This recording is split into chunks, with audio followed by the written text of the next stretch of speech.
말씀은 신약성경 마태복음 6장 9절입니다. 마태복음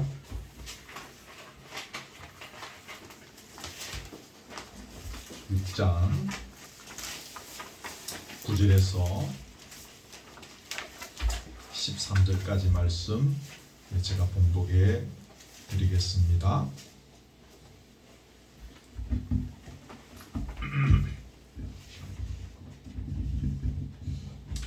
그러므로 너희는 이렇게 기도하라. 하늘에 계신 우리 아버지여, 이름이 거룩히 여김을 받으시오며 나라가 임하시오며 뜻이 하늘에서 이루어진 것 같이 땅에서도 이루어지이다. 오늘 우리에게 일용할 양식을 주시옵고 우리가 우리에게 죄 지은 자를 사하여 준 것 같이 우리 죄를 사하여 주시옵고 우리를 시험에 들게 하지 마시옵고 다만 악에서 구하시옵소서. 나라와 근세와 영광이 아버지께 영원히 있사옵나이다. 아멘. 아멘. 시간을 전략하기 위해서 오늘 바로 본문으로 들어가려고 합니다. 여러분, 오늘 이 기도문이 우리가 우리에게 죄 지은 자를 사하여 준 것 같이 우리 죄를 사하여 주옵소서라는 이 기도 제목이죠. 오늘 할 차례죠. 그런데 첫 번째로 먼저 기억할 것은 이 기도 제목하고 바로 앞에 기도 제목이 그리고 영어로 하면 and 이렇게 접속사로 연결되어져 있는 특징이 있다라는 것을 꼭 기억을 하셔야 되겠습니다. 오늘 우리에게 일용할 양식을 주옵소서. 그리고 우리가 우리에게 죄 지은 자를 사하여 준 것 같이 우리 죄를 사하여 주옵소서. 이제 그런 말이라 그 말입니다. 그럼 이게 무슨 말인가? 중간에 앞에 기도문하고 오늘 기도문 사이에 그리고라는 접속사가 있다는 것이 이게 무슨 의미인가? 이걸 알아야 되지 않겠습니까? 제가 여기 주부에 적어 놓은 것 같은데요. 우리가 날마다 하나님 아버지께서 주시는 일용할 양식을 먹어야 살아갈 수 있는 것처럼 우리는 날마다 하나님 아버지의 용서함을 받지 않고는 살아갈 수가 없다는 의미가 이 속에 들어있다는 것입니다. 굉장히 중요한 말씀이죠. 꼭 기억하십시오. 요 앞에 우리 성찬식하고 부활절이 있어서 한 2주를 우리가 주기도문 쉬었는데 그 앞에 했던 거 기억하시죠? 이 배고픈 것이 얼마나 절박한 것입니까? 매일 빵을 먹어야 하는 것처럼 그렇게 하나님 앞에서 우리 죄를 용서함 받는 것, 그렇게 하지 않고는 살아갈 수 없는 존재다라는 것 기억하셔야 됩니다. 거기 주부에 제가 적어 놓았는데 거기 이사야 59장 2절 거기 하나만 같이 읽읍시다. 시작. 오직 너희 죄악이 너희와 너희 하나님 사이를 갈라놓았고 너희 죄가 그의 얼굴을 가리어서 너희에게서 듣지 않으시게 함이니라. 예레미야 5장 25절은 제가 했습니다. 너희 허물이 이러한 일들을 물리쳤고 너희 죄가 너희로부터 좋은 것을 막았느니라. 하나님과 이스라엘 백성들 사이를 연결하는 이 연결 통로가 백성들의 죄로 말미암아서 막혀버린 것입니다. 그래서 백성들이 부르짖어서 하나님께 기도해도 하나님께서 듣지 않으신다는 것입니다. 또 한 개는 뭡니까? 하나님으로부터 백성들에게 흘러내리는 각양 좋은 것들이 내려오지 않는다는 것입니다. 지금은 꿀뚝이 거의 없는데 여러분 꿀뚝 아시잖아요. 그죠? 꿀뚝이 중간에 막혔습니다. 그러면 여기 이제 아궁이에서 막 불을 떼서 그 연기가 빠져나가야 되는데 연기가 안 올라가는 거죠. 또 이제 좀 우스꽝스러운 예지만 그 꿀뚝으로 산타크로스 할아버지가 들어오시는데 막혀 있으니까 못 들어오는 것이죠. 이와 같은 이치인 것이 이해가 되시죠? 이 두 가지 우리가 부르짖었는데 하나님께서 들으시는 것, 또 하나님으로부터 자기의 백성들에게 각양 좋은 것들을 내려주시는 것, 이 두 가지 이것은 그리스도인이 누릴 수 있는 중요한 특권입니다. 이 두 가지 특권 때문에 우리의 삶이 연명되고 있다고 해도 과언이 아닙니다. 여러분 그렇죠? 이게 굉장히 우리에게는 소중한 것들입니다. 그런데 이 두 가지가 다 안 된다는 겁니다. 그렇게 되면 우리가 어떻게 살아갈 수가 있겠습니까? 이 두 가지 때문에 우리가 살아왔는데 이 두 개다가 막혀버리는 것입니다. 못 살게 되는 것이죠. 그러므로 우리가 날마다 우리가 지은 죄에 대한 용서함을 받는 것은 너무나도 중요한 문제입니다. 이렇게 뉴스나 동영상 같은 데 보면 아프리카의 그 흑인 아이들 이렇게 피골이 상접한 아이들 그 밥그릇 이렇게 들고 있는데 밥그릇에 뭐가 있습니까? 파리떼가 밥그릇에 달라붙어 있고 애들 굶고 있는 장면들이 있지 않습니까? 그 아이들에게는 빵 한 조각이 얼마나 절박한 것이겠습니까? 최근에 뉴스에도 우리가 알고 있지만 이게 공중에서 막 이렇게 구호폼을 이렇게 이제 비행기를 타고 가면서 막 이렇게 떨어뜨리는데 그거를 주스로 가기 위해서 쟁탈전이 벌어져서 막 수십 명이 막 죽는 사태. 그 사람들은 그 먹는 것이 지금 얼마나 절박합니까? 근데 그만큼 절박한 것이 그때 우리가 지은 죄에 대해서 용서함을 받는 것이다라는 것입니다. 배고픈 문제가 그렇게 해결하는 것이 절박한 것만큼 주님 앞에서 용서함을 받는 것이 그만큼 절박한 문제다라는 것을 우리가 먼저 기억해야 됩니다. 어떤 분들은 이런 이야기를 들으면 그렇게 말합니다. 우리가 뭐 그렇게 큰 죄를 짓고 사느냐 그렇게 말하십니다. 단순히 우리 껍데기만을 바라보며 뭐 그렇게 할 것까지는 없을 수도 있겠습니다. 우리 껍데기의 모습들 나름대로 공중도덕 지키고 교통신호등 잘 지키고 뭐 도둑질을 하는 것도 아니고 우리가 특별하게 뭐 사기를 치고 그렇게 살아가는 것도 아니지 않습니까? 그 모양을 바라보며 뭐 그렇게 우리가 날마다 심각하게 날마다 하나님 앞에서 죄를 고백하고 용서를 받아야 하는 그런 우리의 삶이 아닌 것처럼 보입니다. 그러나 하나님은 우리의 외모를 보시는 것이 아니라 우리의 중심을 보시는 분이라는 거죠. 우리 은행의 숨은 동기와 의도와 목적들을 보시는 분이라는 거죠. 우리의 중심을 꿰뚫어 보시는 분이라는 거죠. 이것을 염두에 둔다면 문제가 달라지는 것입니다.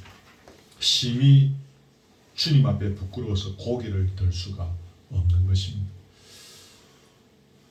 고등학교 때 시절인 것 같은데 우리 은사 목사님께서 그때 교인들 앞에 설교하시면서 만일에 지금 이 순간에 우리의 속속들이 모든 것이 세상에 까발겨진다면 만일에 그렇다면 목사님 말씀이 나는 아예 그냥 죽어버리고 말겠다. 저는 고등학교 때 그 말이 이해가 안 됐습니다. 아니 목사님같이 훌륭하신 분이 자기의 속에 도대체 뭐가 있기에 우리 속이 다 까발려진다면 자신이 도대체 부끄러워서 견딜 수 없을 것 같다는 말을 하실까? 이제 그게 살아오면서 서서히 저희도 또 나이가 들면서 이해가 되는 거죠. 저는 그때 고등학교 시절에 이제 껍데기만 바라보는 거죠. 목사님의 거룩하신 모습, 목사님의 경건한 모습들만 바라봤는데 목사님은 자신의 입장에서 볼 때 그 자신의 안에 갖고 있는 자신과 하나님 사이에서 갖고 있는 그렇다고 목사님이 막 온갖 더럽고 추잡고 뭐 온갖 뭐 그런 생각들을 갖고 있다 그런 뜻은 절대로 아닙니다.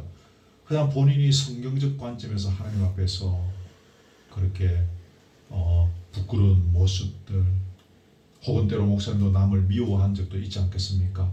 용서하지 못한 적도 있지 않겠습니까? 뭐 그런 예를 들어서 그런 등등등등 청결한 양심의 믿음의 비밀을 가진 자라면 누구나 하나님 앞에서 다 그럴 수밖에 없는 것입니다. 하나님 내가 죄인입니다. 내가 죄인입니다. 그래서 여러분 다윗이 하나님 앞에서 절규합니다.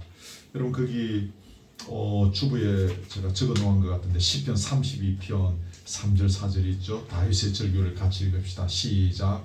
내가 입을 열지 아니할 때에 종일 신음함으로 내 뼈가 쇠하였나이다. 주의 손이 주야로 나를 누르시오니 내 진액이 빠져서 여름 가뭄에 마름같이 되었나이다. 다윗이 간음하고 살인을 저질렀죠. 그러고 나서 보니까 그의 신앙 양심이 자기를 견딜 수 없도록 만들었던 것입니다. 뼈가 녹아 내리는 것 같이 고통스러웠습니다. 자신의 심령이 가뭄 때문에 땅바닥이 쩍쩍 갈라진 것처럼 그렇게 핍절하였던 것입니다. 도대체 살 수가 없는 것입니다. 아주 가물어질 때 여러분 시골의 그 저수지 바닥이 쩍쩍쩍 갈라져 있는 거 여러분 뉴스 같은 데서 보셨죠? 자신의 심령이 지금 그런 것입니다. 그래서 사죄의 은총을 누리기를 간절히 소원하면서 거기 여러분 바로 그 다음 구절 제가 도와줘. 제가 10편 50편 제가 읽어볼게요. 웃을초로 나를 정결하게 하소서. 나의 죄를 씻어주소서. 자신이 그런 죄를 짓고 나서 보니까 사람들은 자신이 그런 죄를 짓는지 모릅니다. 다윗과 바세바 사이에만 앓고 있는 것입니다. 바세바의 남편 우리아를 전쟁터에 일부러 억지로 보낸 그 사연들에 대해서 제대로 아는 사람은 아마 다윗밖에 없을 겁니다. 남들이 볼 때는 훌륭한 임금님입니다. 하나님 앞에서 경건한 임금님처럼 보일 수도 있습니다. 자신은 견딜 수 없는 그 신앙 양심이. 그래서 하나님 앞에 용서를 구하였던 것입니다. 나의 죄를 씻어 주십시오. 오늘 우리에게 이런 절박한 회개가 필요합니다. 예수님께서 오늘 주기도문 가르쳐 주신 것, 오늘 우리가 배우는 이것, 언뜻 생각해 보면 우리가 뭐 용서해 주는 것 여기에 초점을 맞춰서 이거 중요합니다만은 그러나 이 앞에서 그것 다루기 전에 첫 번째로 중요한 것은 우리의 죄가 그만큼 주님 앞에서 회개하고 주님 앞에 용서를 받는 것이 절박하다는 사실이 이 기도문 안에 내포되어져 있다는 것을 기억해야 합니다. 왜 예수님께서 십자가에 달리셨는지를 아는 사람은 이렇게 절박한 심정으로 회개의 기도를 할 수밖에 없지 않겠습니까? 날마다 하나님 아버지와 신령한 교제를 누리는 그 재미를 아는 사람이라면 이 기도가 얼마나 중요한 것인지를 이렇게 부르실 수밖에 없다는 것을 알지 않겠습니까? 제가 복목사 시절인데 어느 날 아침에 그러니까 담임 목사님 여러분이 아시는 우리 제 스승 목사님입니다. 아침에 행방불명 되신 거예요. 분명히 우리와 같이 새벽기도 같이 했는데 아침에 이제 교육자실 회의도 하고 우리가 출근하면 하지 않습니까? 목사님이 행방불명이 된 거예요. 사택에도 안 계시고 사모님한테 너무 말씀도 안 하시고 하여튼 분명히 교회 마당에 차를 몰고 나가시는 차는 없고 목사님 연락이 안 되는 거예요. 나중에 한참 나중에 목사님 나타나셨어요. 뭐 어디 다녀오셨습니까? 우리는 궁금하니까. 근데 목사님이 새벽 기도를 마치자마자 그 이른 아침이지 않습니까? 차를 몰고 부산에서 대구까지 그냥 차를 몰고 올라가신 거예요. 올라간 이유는 고등학교 때 뭐 동기였던 것으로 기억하는데 그 친구가 뭐 잘못은 했어요, 목사님한테. 근데 목사님이 그 친구가 목사님한테 그렇게 한 것 때문에 목사님이 굉장히 섭섭해했고 좀 오늘 본문대로 한다면 좀 용서하지 못하는 그런 좀 괘씸한 마음들을 며칠 동안 갖고 있었다는 거예요. 근데 그게 막 그 해결이 안 되고 있는 상태에서 목사님 새벽 기도하고 있는데 기도가 안 되시더라는 거예요. 하나님과 뭔가 막 막혀가지고 막 신령한 은혜들을 누릴 수가 없더라는 거예요. 그래서 불현듯 이 문제를 내가 해결하지 못했구나. 그래서 그 이른 아침에 차를 먹고 대구에 올라와서 그분이 근무하는 근무지에 찾아가서 구체적인 직업은 생략하면 제가 알고는 있는데 거기 찾아가서 안아주고 그렇게 용서해주고 그렇게 문제 풀고 내려오셨다는 거죠. 그렇게 급하게 안 하셔도 될 겁니다. 아침 다 잡수시고 올라가셔도 될 거고, 또 시간을 정해서 매달 며칠날 무슨 요일날 몇 시쯤에 올라갈 테니까 친구에 한번 보자, 그렇게 해도 될 겁니다. 근데 그 새벽에 부랴부랴 올라가신 이유는 뭐겠습니까? 하나님과의 신령한 교제를, 그 단맛을 아는 사람은 그 단맛이 끊기는 것에 대해서 더 이상 있을 수가 없는 거죠. 그 신령한 교제의 단맛, 이것이 얼마나 중요한 것인지를 아는 사람은 죄 문제를 해결하는, 이것을 위해서 부르실 수밖에 없지 않겠습니까? 아침마다 부어주시는 하나님의 풍성한 은혜가 아니면 도저히 하루를 살아갈 수 없는 사람, 그런 사람은 이 기도를 절박의 심정으로 내 죄를 사하여 주시옵소서, 나를 맑게 씻어 주시옵소서라고 기도할 수밖에 없는 것입니다. 우리가 회개를 너무 쉽고 가볍게 해서는 안 됩니다. 전에 섬기던 교회에서도 제가 이런 설교를 한 기억이 나는데, 회개를 우리가 너무 쉽고 가볍게 하니까 또 너무 쉽고 가볍게 죄를 짓는 겁니다. 미안하다, 아무 생각 없이 그냥 미안하다 해놓고 다음에 또 상대방이 거짓하는 거죠. 하나님 앞에서 미안합니다, 잘못했습니다, 용서해 주이소. 마치 처삼촌 무덤 벌 차듯이 우리 예전에 이런 우리나라의 속담들처럼 그냥 그렇게 해놔놓고, 그러니까 또 계속해서 너무 쉽게 그 악순환을 반복해 가는 것입니다. 우리는 회개를 좀 무겁고 신중하게, 어렵고 힘들게 할 필요가 있습니다. 그 단장의 고통 아시죠? 창자가 끊어지는 고통. 그 단장의 미아리 고개가 이제 그 의미에서 나온 노래라고 제가 들었는데, 마치 창자가 끊어질 듯한 단장의 아픔과 간절함으로, 가슴을 치는 통회함으로 우리의 죄를 회개하는 그런 기도의 시간이 우리에게 필요합니다. 그런 절규가 우리로 하여금 죄를 이기게 합니다. 또 그렇게 회개의 기도를 하게 되면, 이거 회개 기도하고 용서 안 받는 것이 너무너무 힘들다는 것을 알기 때문에 다시는 죄 짓고 싶은 마음이 안 생기는 거지.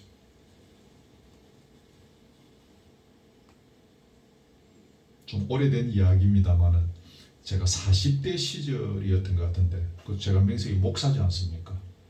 한 번은 집사람하고 어디 이제 볼일 보고 이제 집에 갔는데, 그때 마침 저희 사택에 저희 장모님이 와 계셨어요. 근데 둘을 앉혀놔 놓고 뜬금없이 하시는 이야기가, 가슴을 치며 통회하는 그런 회개를 해본 적이 있느냐.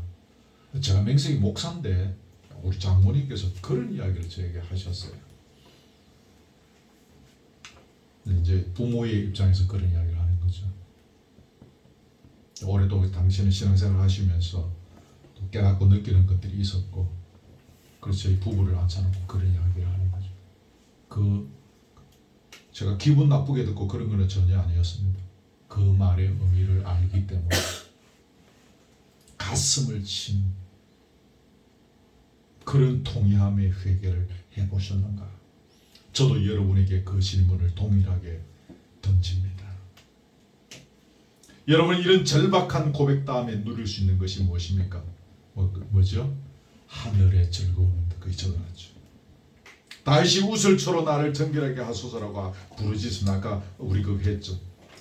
이렇게 나오고 난 뒤에 그 다음에 나오는 단어가 즐거움입니다. 거기 적어놨죠? 거기 읽어볼까요? 시편 51편 12절 시작. 내가 즐겁고 기쁜 소리를 들려주시사 주께서 그것인 뼈들도 즐거워하게 하소서. 주의 구원의 즐거움을 내게 회복시켜 주소서.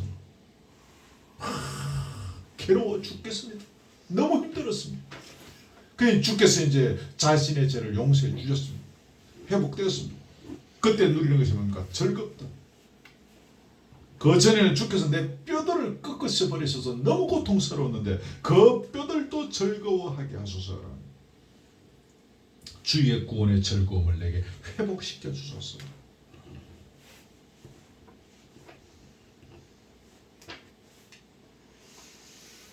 죄를 용서받고 난 뒤에 하나님과 나 사이 아까 통로가 막혀 있는 것이 이제 어떻게 됐죠? 통로가 이제 막힌 것이 뚫어졌습니다. 그래서 나의 부르심이 하나님께 상달됩니다. 또 하나님께서 부어주시고자 하시는 각양 여러 가지 은혜들을 거침없이 내가 받아 누리게 되었습니다. 그러니까 뭡니까? 즐거울 수밖에 없는 거죠. 이해되시죠? 그죠?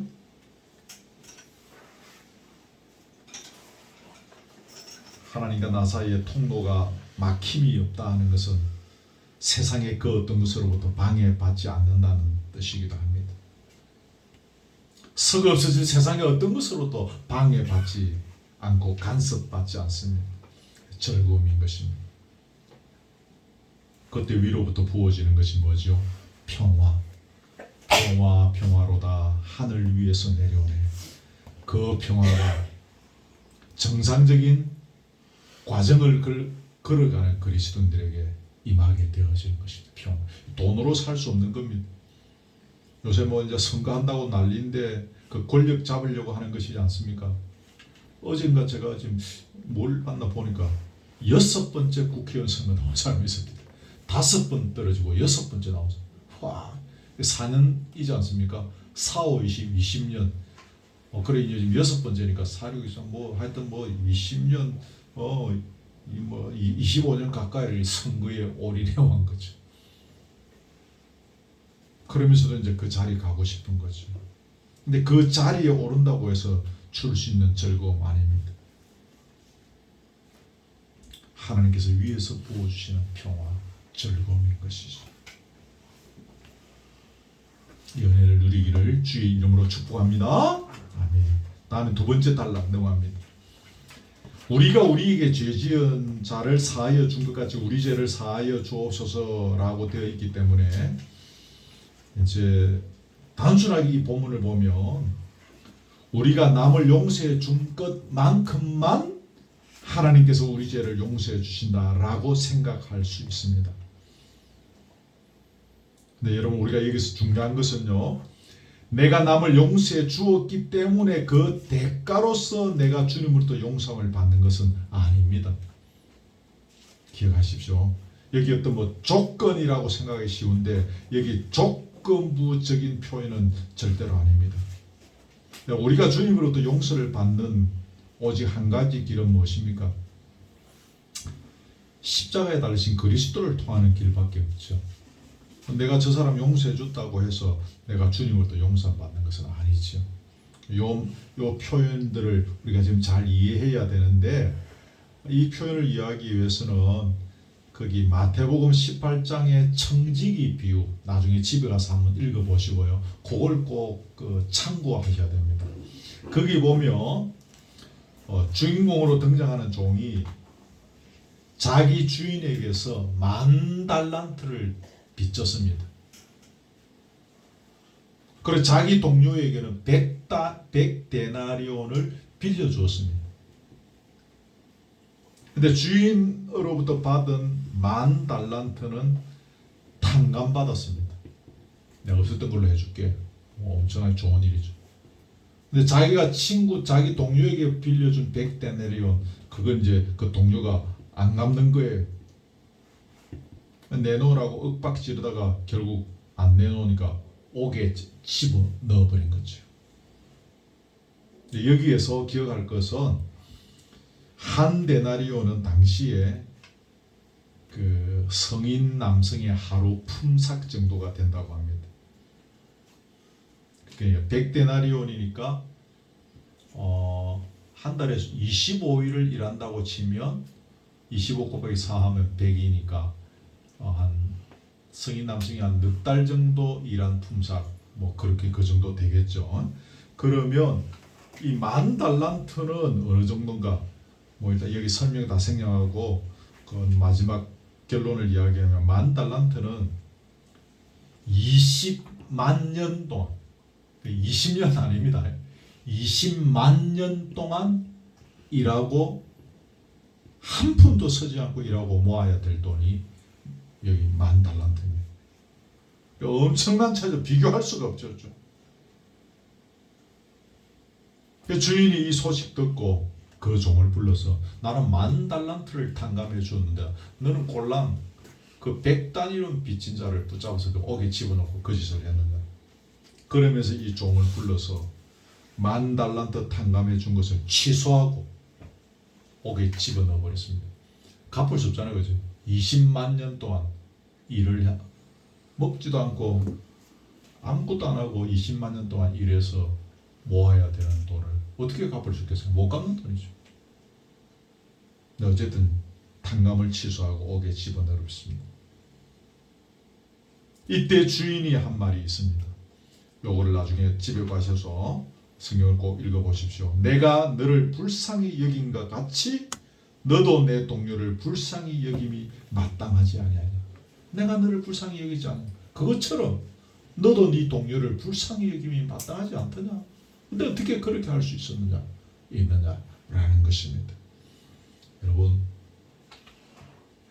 우리가 이 마태복음 18장의 청지기 비유를 통해서 우리가 알 수 있는 것은 우리 인간끼리 잘못한 것은 하나님께서 우리를 용서하신 것에 비하면 아주 작은 일이다 그 말입니다. 10,000달란트는 도대체 갚을 수가 없는 그런 것이죠.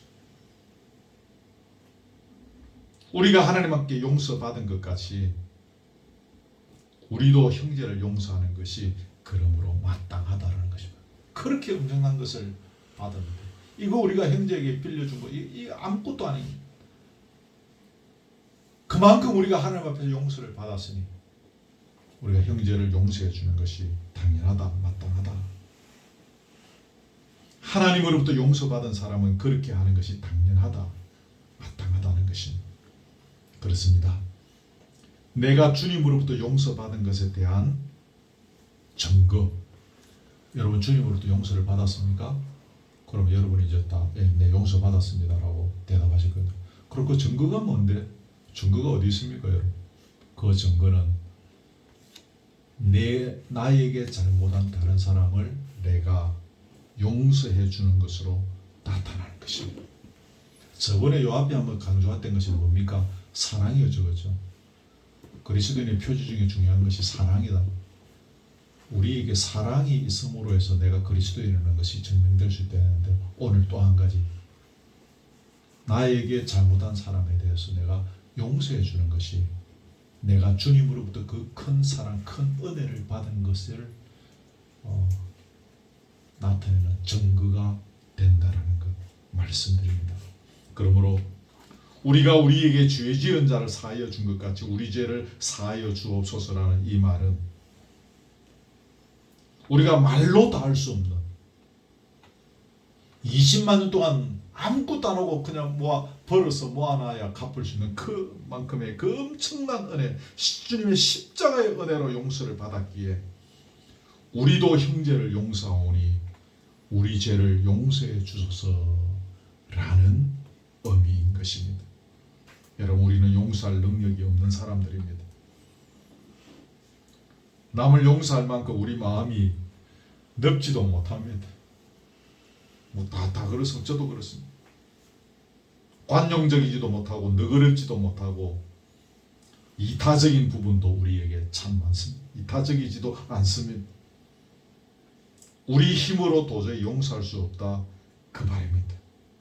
하지만 주님으로부터 용서를 받은 사람은 남을 용서할 수 있다 그 말입니다.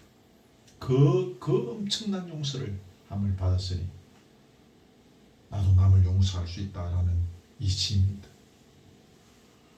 10,000달란트나 되는 돈을 탕감받은 것을 깨달은 사람은 100데나리온을 용서할 수 있는 사람이 되는 것입니다. 그래서 사도 바울이 고민한 것이 고민되어 있죠. 여러분 에베소서 4장 32절 적어놨죠. 같이 읽읍시다. 시작. 서로 친절하게 하며 불쌍히 여기며 서로 용서하기를 하나님이 그리스도 안에서 너희를 용서하신 것 같이 하라. 꼭 기억하십시오. 자주 말씀드린 것처럼 이 본문의 말씀들을 적용해야 될 때가 어디입니까? 내 주변에 가장 가까운 사람들, 그리고 또 여기 또 우리 같은 경우는 교회 안에 우리 신앙공주 안의 권속들, 좀 큰 교회 다니시는 분들은 뭐 예를 들자면 구역의 식구들 뭐 이런 게 되겠지만, 이 안에서 그 에베소 4장 32절도 결국 사도 바울이 에베소 교회 교인들을 향해서 준 말씀이거든요. 에베소 교회가 지금처럼 뭐 대형 교회 그런 거 아니지 않습니까? 그죠? 그것도 다 가정 교회였을 것인데 그 교회 안에서 서로 불쌍히 여기라. 저는 여기 용서하라는 이 말이 여기 이제 오늘 본문대로 하면 여기가 이제 주제인데, 저는 그 앞에 있는 표현 불쌍히 여기라는 말이 더 와닿아요. 서로 불쌍히 여기라. 다 우리 서로가 불쌍한 존재임을 알고 불쌍히 여기고, 그렇게 되면서 주님으로 받은 용서를 알면 또 서로 용서가 가능하다라는 것입니다. 신앙 공동체 안에서 또 나아가서는 내 주변에 나와 가깝게 지내는 또 이런저런 그 분들에게 우리가 적용할 수 있는 본문일 것입니다. 자, 넘어갑니다. 용서를 말할 때 두 가지 측면을 생각할 수 있습니다. 하나는 내가 용서받는 거죠. 그렇죠? 우리는 용서하는 것도 어렵지만 용서를 받는 데 있어서도 소홀한 경향이 있습니다. 내가 저 사람 용서해 줄까 말까 속에서 막 울분이 터지고 우리가 이제 그런 경우는 많죠. 그런데 내가 용서받는 것에 대해서 우리가 좀 사실은 소홀한 경향이 없잖아 있는 것입니다. 때로 우리는 용서를 구하고 그래서 용서를 받아야 합니다. 내가 잘못한 것을 인정하고 용서 구해서 용서를 받으면 세상이 달라져 보이는 것을 경험하게 될 것입니다. 말씀드린 것처럼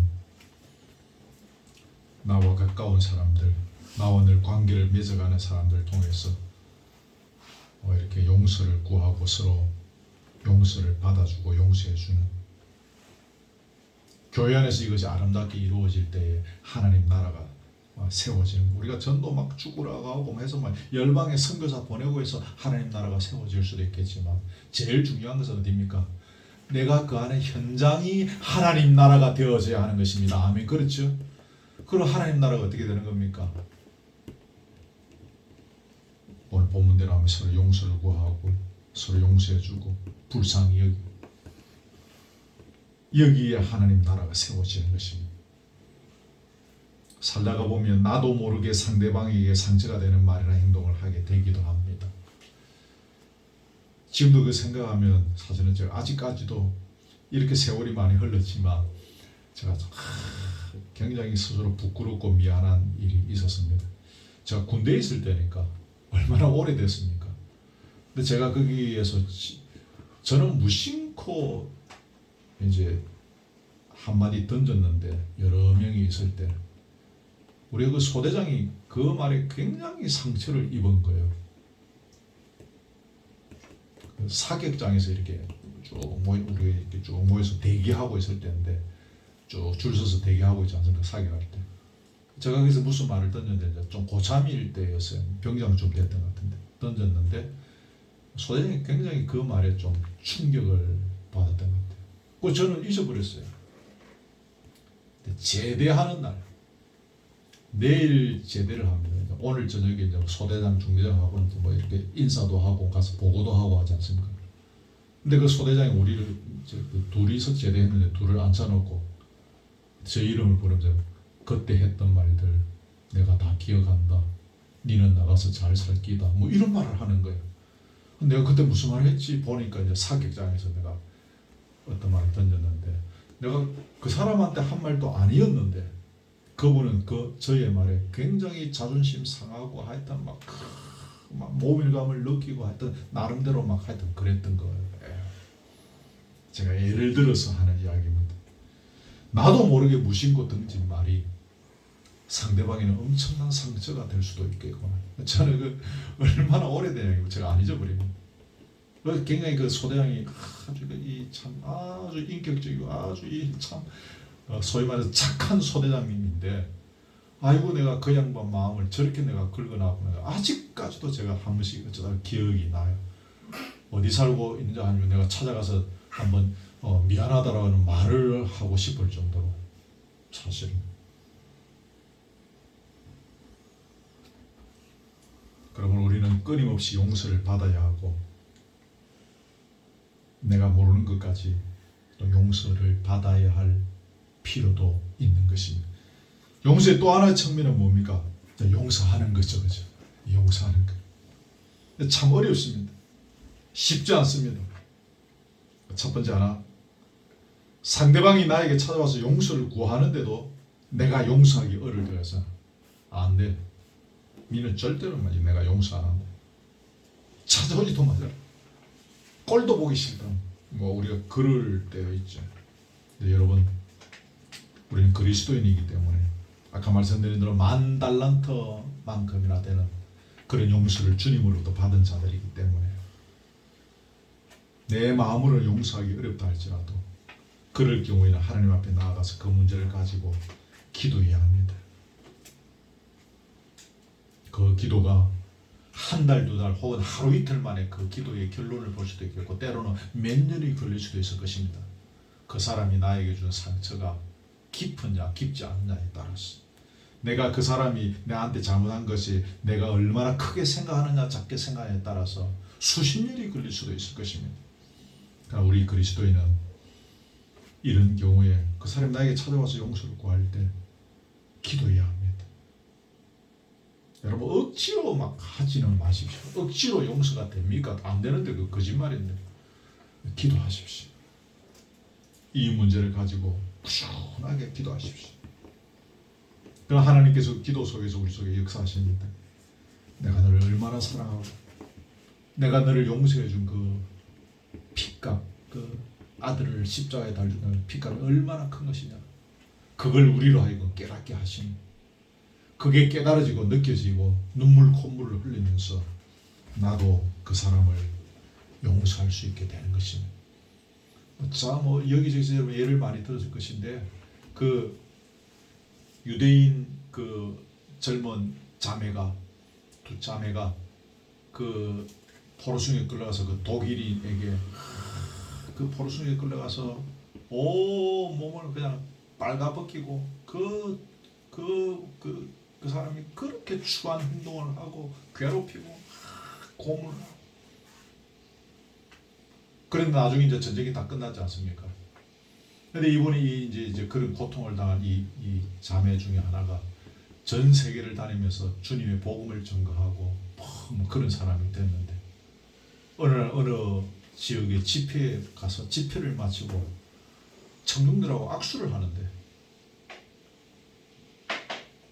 그때 그 포로 수용소에서 자기 자매를 그렇게 말로 표현할 수 없을 정도로 그렇게 괴롭히고 했던 그 사람이 앞에 서서 손을 내밀더라는 거죠.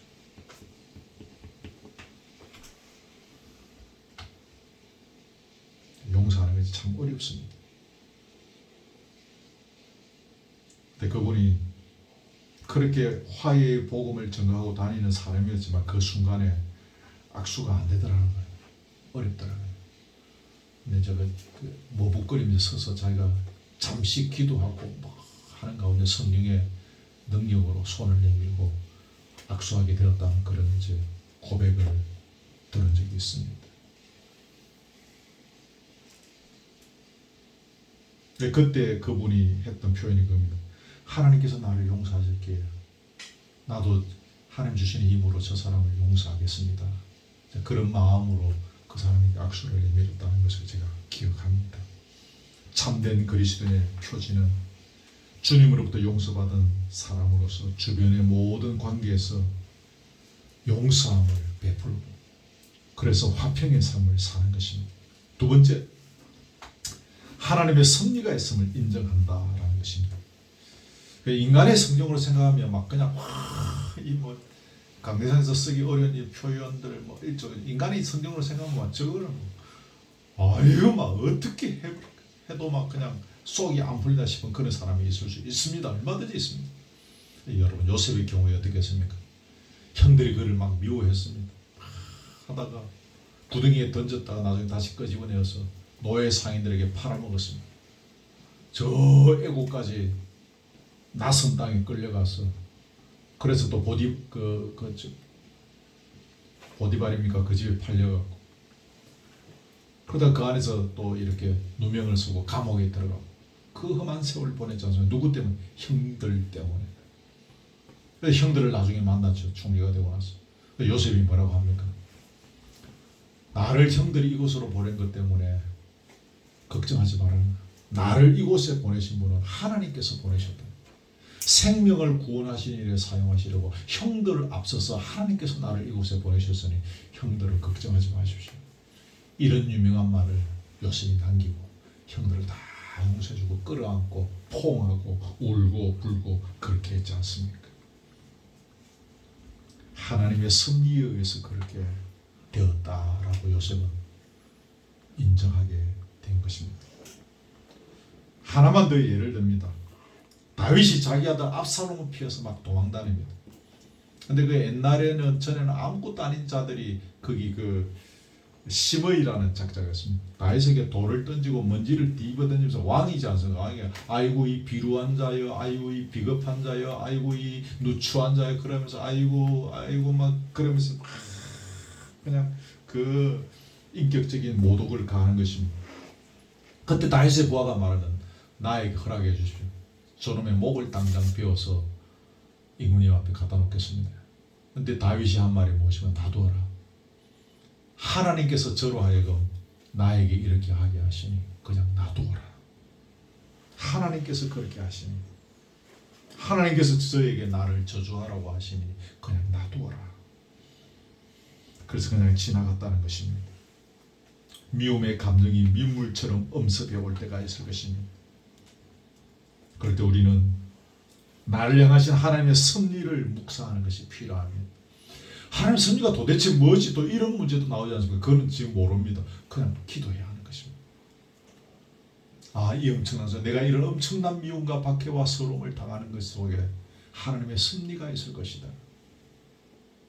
그 어떤 하나님의 섭리가 있을지 요셉은 나중에 알았죠. 생명을 구원하시는 일에 사용하시는 건 나중에 알았지만 지금 당장은 뭔지도 모릅니다. 하나님의 섭리가 있을 것이다. 이것을 묵상함으로써 그 극렬한 미움의 감정을 뛰어넘을 수가 있는 것입니다. 저도 목회하고 이렇게 30년 이렇게 어줍잖하게 살아오면서 이런 감정들이 없었겠습니까? 저도 많이 있었습니다. 근데 저도 이제 또 훈련하고 이렇게 되면서 하나님의 섭리의 관점에서 받아들이고 넘어온 세월들이 많이 있었습니다. 일일이 다 지금 이야기할 수는 없는데 저는 주로 좀 그런 관점에서 하나님의 섭리로 받고 그냥 기도하면서 그 세월들을 이겨나왔던 경험들이 좀 있습니다. 넘어갑니다. 상대방을 이해하기를 배워야 한다. 안다스 때는 알 것입니다. 그 아래 선다는 거죠. 그 아래 서서 바라보면 이렇게 보이지 않습니까? 그 사람의 입장에서 본다는 거죠. 그 사람이 그렇게 말할 수밖에 없고 행동할 수밖에 없었던 그 사람의 여건과 그 사람의 형편과 그 사람의 입장, 그 사람의 가치가 제가 어제 오늘 그런 생각을 묵상을 합니다.